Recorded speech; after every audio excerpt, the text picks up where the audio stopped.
ओम श्री शक्ति नमः, ओम श्री शक्ति नमः, ओम श्री शक्ति नमः, ओम श्री शक्ति नमः। बलि के द्वारा देवताओं की पराजय तथा अदिति की तपस्या।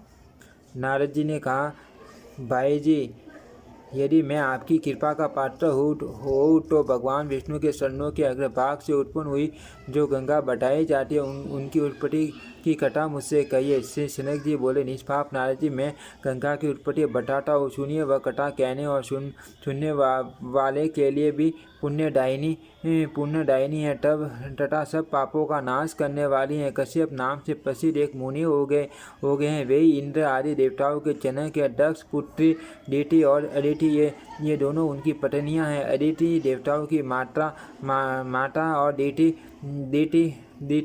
दैत्यों की जननी हैं। ब्राह्मण उन दोनों के दो पुत्र हैं। वे सदा एक दूसरे को जीतने की इच्छा रखते हैं। दिति का पुत्र आदित्य हिरण्यकशिपु का बड़ा बलवान था। उसके पुत्र प्रहलाद हुए। वे दैत्यों में बड़े भारी संत थे। प्रहलाद का पुत्र विरोचन हुआ जो ब्राह्मण भक्त था।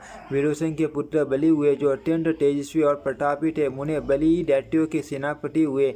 वे बहुत बड़ी सेना के साथ इस पृथ्वी का राज्य भोगते थे। समूची पृथ्वी को जीतकर स्वर्ग को भी जीत लेने का विचार कर वे युद्ध में प्रवृत्त हुए। उन्होंने विशाल सेना के साथ देवलोक को प्रस्थान किया। देव शत्रु बलि ने स्वर्गलोक में पहुंचकर सिंह के समान पराक्रमी दैत्यों द्वारा इंद्र की राजधानी को घेर लिया। तब इंद्र आदि देवता भी युद्ध के लिए नगर से बाहर निकले। तदनंतर देवताओं और दैत्यों में घोर युद्ध छिड़ गया। दैत्यों ने देवताओं की सेना पर बाणों की जड़ी लगा दी। इस प्रकार देवता भी दैत्य सेना पर बाण वर्षा करने लगे। तदनंतर दैत्यगण भी देवताओं पर नाना प्रकार के अस्त्र शस्त्रों द्वारा घातक प्रहार करने लगे। पट्टर, भिंडी, पाल, खड्ग, परशु, तोमर, परीग, सूरी का कुंट, चक्र, शंख, मुसल, अंकुश, लांगल, पटी, शक्ति, उपल, शट, धनी, पास, ठप्पड़, मुक्के, शूल, नालिक, नाराज, दूध से फेंकने योग्य अन्नयान्य अस्त्र तथा मुंदर से वे देवताओं को मारने लगे। रथ, अश्व, गज और पैदल सेनाओं से खसाखस भरा हुआ वह युद्ध निरंतर बढ़ने लगा। देवताओं ने भी दैत्यों पर अनेक प्रकार के अस्त्र चलाए। इस प्रकार 1000 वर्षों तक वह युद्ध चलता रहा। अंत में दैत्यों का बल बढ़ जाने के कारण देवता परास्त हो गए और सब भयभीत हो स्वर्गलोक छोड़कर भाग गए। वे मनुष्यों के रूप में छिपकर पृथ्वी पर विचरने लगे। विरोचन कुमार बलि भगवान नारायण की शरण ले अव्याहत ऐश्वर्य बड़ी हुई लक्ष्मी और मान बल से संपन्न हो त्रिभुवन का राज्य भोगने लगे। उन्होंने भगवान विष्णु की प्रतीति के लिए तत्पर होकर अनेक अश्वमेध यज्ञ किए। बलि स्वर्ग में रहकर इंद्र और दिक्पाल दोनों पदों का उपभोग करते थे। देव माता अदिति अपने पुत्रों की यह दशा देखकर बहुत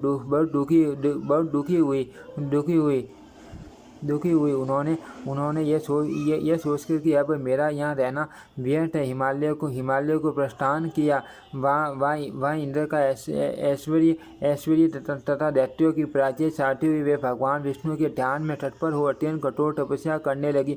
कुछ काल तक वे निरंतर बैठी रही। उसके बाद एक काल तक दोनों पैरों से खड़ी रही। तदनंतर बहुत समय तक एक पैर से और फिर उस एक पैर की अंगुलियों के बल पर खड़ी रही। कुछ काल तक तो वे फलाहार करती रही, फिर सूखे पत्ते खाकर रहने लगी।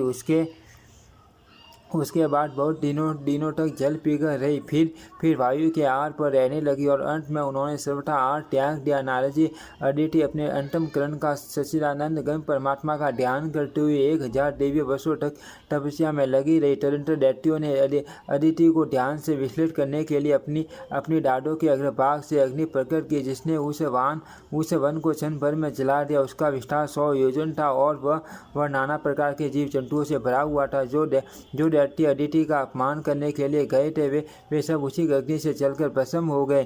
केवल देव माता अदिति जीवित बसी, क्योंकि दैत्यों का विनाश और स्वजनों पर अनुकंपा करने वाले भगवान विष्णु के सुदर्शन चक्र ने उनकी रक्षा की थी।